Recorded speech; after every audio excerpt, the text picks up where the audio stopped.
ஹர்திக் பாண்டியா பத்தி நேற்று ஒரு வீடியோ போட்டிருந்தேன். அதாவது சில பேருக்கு வந்து நம்மளுக்கு என்ன கிரிக்கெட்டே பார்க்க தெரியாத மாதிரியும் ஹர்திக் பாண்டியா ஒரு ஆல்ரவுண்டர் தெரியுமா, அவர் வந்து எவ்வளவு இம்பார்ட்டன்ட் பிளேயர் தெரியுமா அப்படிலாம் சொல்றாங்க. அதெல்லாம் எங்களுக்கும் தெரியும் பிரதர். அதெல்லாம் பத்தி இல்ல, உங்களோட கருத்துல நீங்க சொல்றீங்க, அதுக்கு நான் ரெஸ்பெக்ட் கொடுக்குறேன், எந்த பேச்சும் இல்ல. பட் நான் என்ன சொல்ல வரேன்னா, ஹர்திக் பாண்டியா நம்ம கிட்ட இருக்கிற உருப்படியா ஒரே ஆல்ரவுண்டர் அவர் தான். அதனாலதான் அவர் நினைச்சா டீமுக்குள்ள வர முடியும், அவர் இன்ஜுரி ஆயிட்டாருன்னா போக முடியும், திருப்பி எப்பனா வர முடியும். அவர் வந்து ஒரு பொக்கிஷமா பிசிசிஐ பாத்துக்கிறாங்க.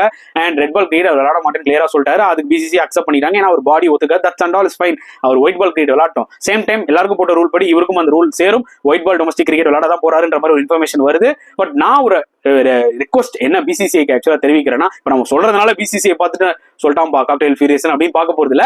பட் என்னோட ஒரு விஷயத்த நான் சொல்றேன். கண்டிப்பா இந்தியாவுக்கு ஒரு 2-3 ஆல்ரவுண்டர்ஸ் சின்ன வயசுல இருந்தே எப்படியா டெவலப் பண்ணணும். அண்டர் 19 இருக்கட்டும், அண்டர் 22 இருக்கட்டும், இதுல இருந்தே டெவலப் டீமுக்கு விளையாட வைக்கணும். ஏன்னா நம்மளுக்கு பேட்ஸ்மேன், ஸ்பின்னர்ஸ், ஃபாஸ்ட் பாலர்ஸ்லாம் வந்து போவாங்க. ஆல்ரவுண்டர்ஸ் கிடைக்கிறது ஒரு ஆச்சரியமான விஷயம் இந்தியாவுக்கு. ஆஸ்திரேலியா, நியூசிலாந்து, இங்கிலாந்து மாதிரி இந்தியாவுக்கு ஒரு 2 தரமான ஆல்ரவுண்டர்ஸ் கிடைச்சாங்கன்னா இந்தியாவை அடிச்சிக்கவே முடியாது.